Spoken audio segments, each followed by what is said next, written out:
L'échange que vous allez entendre est un entretien épistémique. Il s'agit d'une conversation asymétrique dans laquelle on s'intéresse à notre interlocuteur en lui posant des questions. Au travers de celle-ci, nous cherchons à comprendre les raisons qui motivent son avis. L'objectif principal de cette forme de conversation est de passer un moment agréable et mutuellement enrichissant. Bah oui, puis toutes nos excuses à Madame Russell, parce qu'il est déjà 20h03, on s'excuse auprès d'elle, pour lui accaparer son mari. Son visage, ça fait 99 de trop. Comment ça va? Ça va très bien et je tiens à te suivre pour les excuses auprès de ta dame Russell. Je sais ce que c'est quand on dépasse les bornes. Elle va me casser la dernière jambe valide qui me reste. Je pense bien, ouais. Je suis vraiment confus dans notre l'auteur. Dis-lui que le changement d'heure, c'est la semaine prochaine, en fait, avec les concours. Non, voilà. Juste une petite question, on a bien changé d'heure, hein? A priori, oui. Non, parce que je viens de me rendre compte qu'il fait encore jour à 20h. J'ai été pris, je savais pas qu'on avait changé d'heure. Merci. Ouais. Alors, toi déjà, ça fait longtemps que je te vois dans le chat. J'imagine que tu as été très patient. Il y a sûrement des choses que du coup, t'as entendu beaucoup de choses. Il y a sûrement des choses que tu as envie de dire sur le sujet. Je t'écoute. Eh ben, écoute, oui, je suis là depuis un petit bout de temps. Le sujet était super intéressant. Puis j'ai l'habitude de m'arrêter dans le live à Russell. J'ai déjà fait 1 ou 2 entretiens épistémiques, je crois. D'accord. Bon, tu connais déjà le principe, c'est cool. Ça nous permet de gagner un peu de temps. Ouais, carrément. Je vais répondre de suite à la petite question qui est là-haut. Ouais. Et je vais faire comme d'habitude, une réponse très mitigée. Je pense que c'est à la fois une réalité et une excuse à la mode. Bah, je trouve ça intéressant parce qu'en fait, la question, elle est présentée comme un dilemme, mais les deux peuvent être valides en même temps, en fait. Ben, elle est clivante, et souvent les questions clivantes n'ont qu'une réponse. Oui, c'est ça. Et donc, toi, tu dis que ça peut être les deux en même temps. Qu'est-ce que tu veux dire un peu par là? Ben, le TDAH est une réalité. Alors, je vais faire un peu d'épistémé, je vais faire mon épistémé. Je suis, j'ai une neurodivergence. Je dis neurodivergence parce que une grosse errance médicale, j'ai 49 ans, 40 ans d'errance médicale. On va passer du très autistique au TDA, on va passer par la bipolarité, le schizophrénie, le borderline. Puis on va arrêter un moment. Puis on revient dans le circuit, puis on entend des nouveaux mots, TSA, qui se comorbident avec des TDAH et compagnie, et puis voilà. D'accord. Donc ils ont mis du temps à poser un diagnostic durable, on va dire. Et je pense qu'ils mettront encore beaucoup de temps parce que ça reste. C'est pas encore fini. Ok. Ouais, ça reste encore. Alors je vais avoir droit à mon nouveau Jag, mon nouveau cadeau. Donc bientôt là, je l'ai bientôt normalement. Okay. Mais bon voilà, maintenant je suis au courant du sujet, j'ai beaucoup étudié, j'ai beaucoup fait de recherches sur ça. Souvent les patients ils deviennent aussi savants que leur psy. C'est triste parce que et la réalité, et c'est surtout ça trahit une vérité, c'est on ne connaît absolument rien sur le sujet pour l'instant. D'accord. Et qu'on est obligé de mettre, et je te le dis en toute honnêteté, hein, j'ai eu l'opportunité de consulter de nombreux psys et analystes, neuropsychiatres, enfin tout style de psy, hein, et aujourd'hui c'est un constat que je fais avec eux, hein, en accompagnement avec eux, et aujourd'hui les neuropsy les plus compétents admettent qu'ils ne savent absolument rien sur le sujet. Alors j'imagine que quand tu dis absolument rien, c'est pas tout à fait ce que tu veux dire, j'imagine que tu veux dire qu'il y a quand même et encore énormément d'incertitudes. Exactement. C'est plus ça. Okay. Bien sûr qu'on a des pistes, mais c'est des pistes et elles sont souvent étayées par des hypothèses au final. Les vrais faits, on n'a pas grand-chose. D'accord. Aujourd'hui, le vrai problème, c'est que on a un gros spectre, un énorme spectre. Et on pense que on a tendance à dire un spectre de l'autisme, un spectre de la schizophrénie, voire même maintenant du TDAH. Mais en réalité, ce spectre, il englobe tous ces spectres. D'accord. Et du coup, on n'aurait pas forcément les outils nécessaires encore pour pouvoir exactement pointer dans ce spectre où se situe la personne. Mais c'est très intéressant ce que tu viens de dire, parce que les plus gros, les plus grandes sommités qui vont dans ce sens se disent aujourd'hui notre gros problème c'est que on n'a pas les outils d'analyse nécessaires et que le seul outil d'analyse efficace aujourd'hui c'est l'analyse clinique, c'est-à-dire ce que te dit ton patient en fait. D'accord, c'est écouter le patient et Et aujourd'hui c'est la plus précise et la plus efficace. ouais, c'est presque l'autodiagnostic et ce qu'on a de mieux, c'est ça que tu veux dire? Mais non, alors l'autodiagnostic, moi j'ai du mal, moi à cause de l'autodiagnostic je me suis perdu. D'accord. Qu'est-ce que moi, même avec mon intellect, mes recherches que j'ai fait, comment je fais comme disait en bas Ataxia, démêler les fils de la bobine, surtout que la bobine, personne ne l'a encore démêlé aujourd'hui. Ok, t'as besoin d'un avis extérieur, mais Et de toute façon, voilà. Et ouais. comment on peut être, et de toute façon, il y a ce problème, comment on peut être son propre médecin, il y a un problème de conflit d'intérêt à un moment Du coup, donné. ce que tu veux dire, c'est enfin, ce que j'essaie de comprendre, c'est ce que tu veux dire. Ce qu'on a de mieux, c'est d'écouter le patient. Donc, en gros, c'est pas de l'autodiagnostic parce qu'il y a besoin d'un avis extérieur, mais on est un peu obligé de faire confiance à ce qu'il nous dit. C'est pas plus testable que ça, en fait. Exactement. Alors, D'accord. pour autant, ça reste une réalité. Il y a vraiment un trouble. Aujourd'hui, la seule réalité, moi, que je peux admettre, ou dans laquelle j'arrive à m'imprégner, c'est celle du neurodivergent. Oui, ça, j'ai bien compris. Et ça, c'est une réalité. J'ai un fonctionnement de mon cerveau qui est différent de la norme. Et ça, Ok. c'est une réalité. Mais c'est la seule réalité. TDAH, TSA et compagnie, c'est trop confus. J'ai bien aimé ce qu'a dit à un moment donné Marco au sujet du TDAH, parce que je vais essayer de revenir quand même sur le sujet. Aujourd'hui, j'ai l'impression qu'on veut tout mettre sur le TDAH. Or, le TDAH, c'est juste un des fils de la bobine. Moi, le TDAH, c'est un fil, si on va jusqu'au fond, il va jusqu'à un TSA, il va jusqu'à des anxiétés chroniques, il va jusqu'à des surcharges mentales, il va jusqu'à un sentiment de l'abandon. C'est ça, la réalité. Ok. Tu veux dire que c'est un terme générique qui englobe trop de choses pour être précis? Non, le pire, TDAH, aujourd'hui, j'ai plus l'impression moi, regarde, ça fait un petit bout de temps que je me bats pour essayer d'avoir un JAG. Un JAG complet, d'accord, sachant que on a déjà des bases de traits autistiques et compagnie, et on sait que la grosse base c'est le TSA, d'accord. Ok. Eh bien, on m'a dit, tenez, on a trouvé la solution, un psychiatre va vous faire un JAG de TDAH et vous allez faire un dossier MDPH. Voilà la réponse. Ok. Et du coup, pourquoi c'est un problème cette réponse? Parce qu'elle est limitante.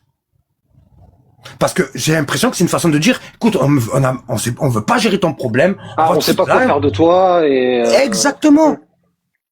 Ok. Et c'est une réalité. Moi, je sors d'un burn-out. J'ai 49 ans, ça fait 40 ans de vie active. Mon dernier, j'ai eu des milliards de jobs, des milliards de métiers, mais mon dernier job était maître d'hôtel, restaurateur. J'adorais mon boulot, je faisais ça à fond. Puis je fais un gros burn-out. Et j'arrive plus, je repars plus.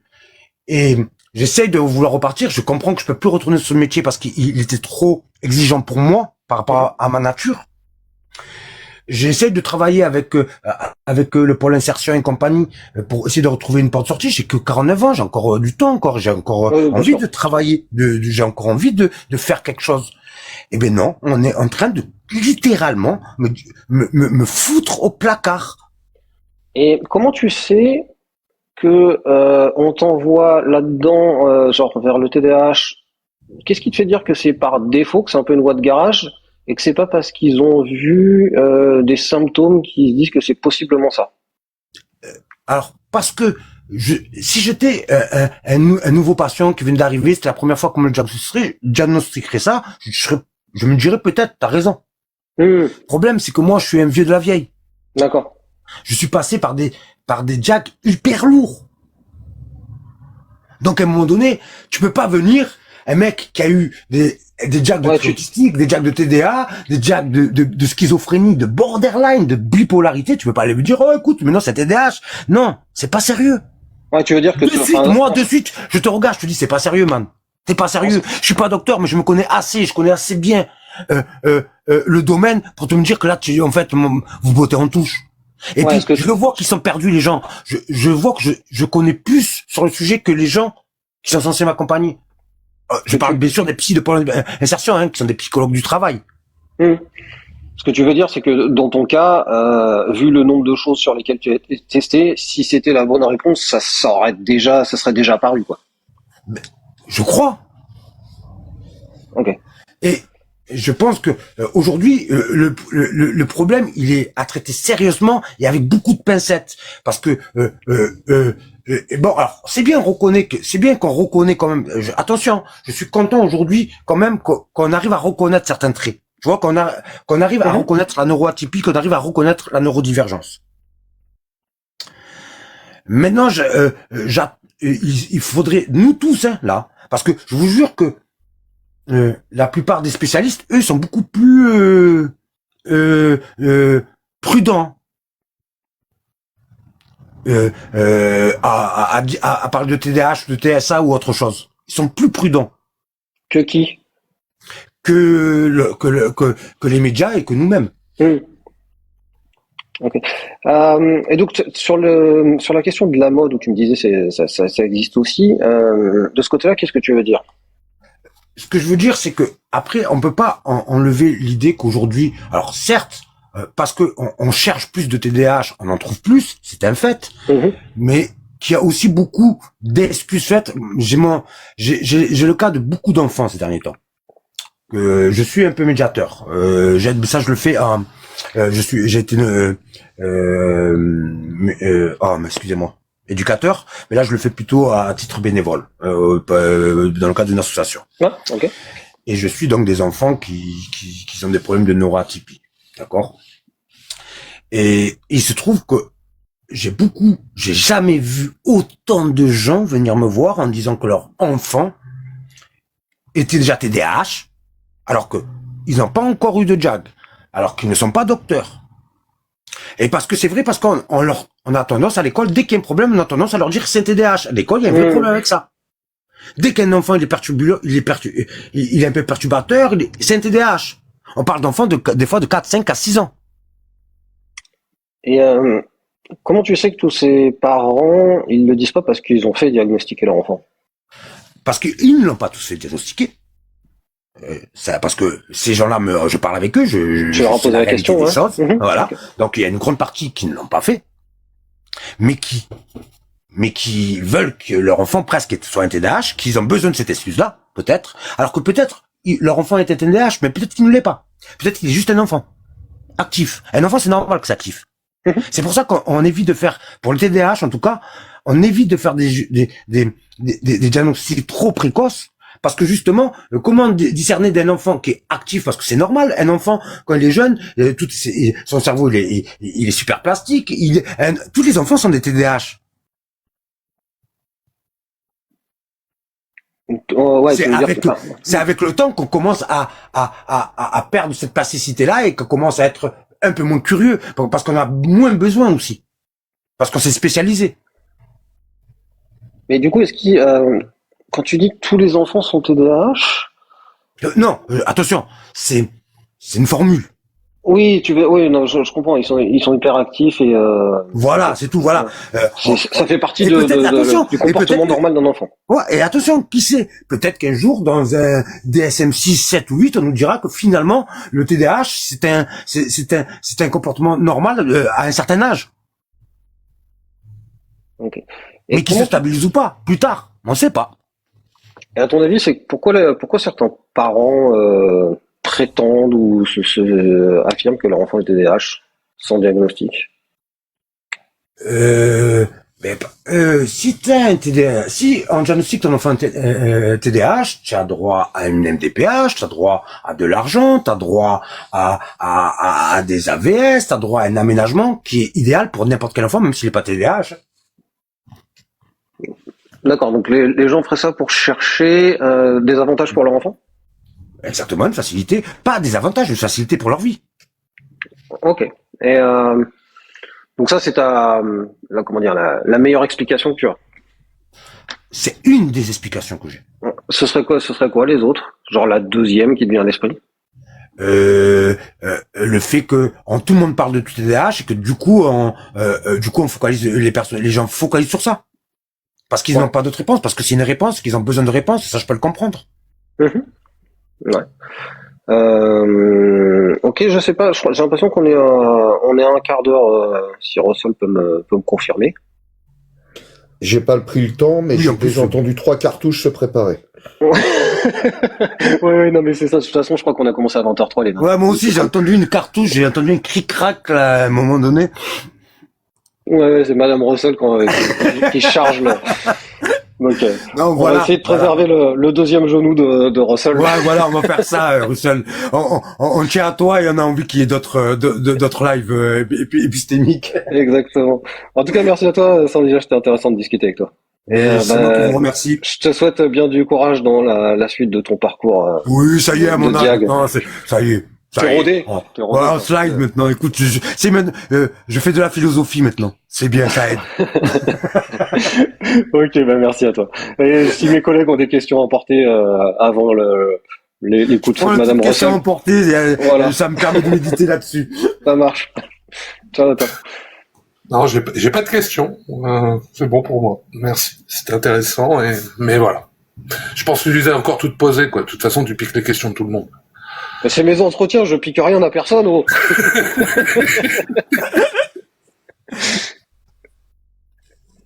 Mélanie, Russell, vous avez des... Non, pas de questions pour Mel. Je te les ai piquées aussi, bien sûr. Et Russell. En même temps, je suis le dernier aussi, hein, c'est normal. Russell, il faut pas parler le canon dans la bouche. Et le canon dans la bouche. Eh ben, on va te laisser, Russell, négocier avec ton ravisseur. Non, en tout cas, merci pour la discussion. Je te laisse redescendre Merci tout seul ou tu as besoin d'un diagnostic? Oui, comme un grand. Comme un grand. Allez, je vous remercie et encore, continuez encore avec vos émissions, c'est super génial. Ah, bah, merci beaucoup. Merci.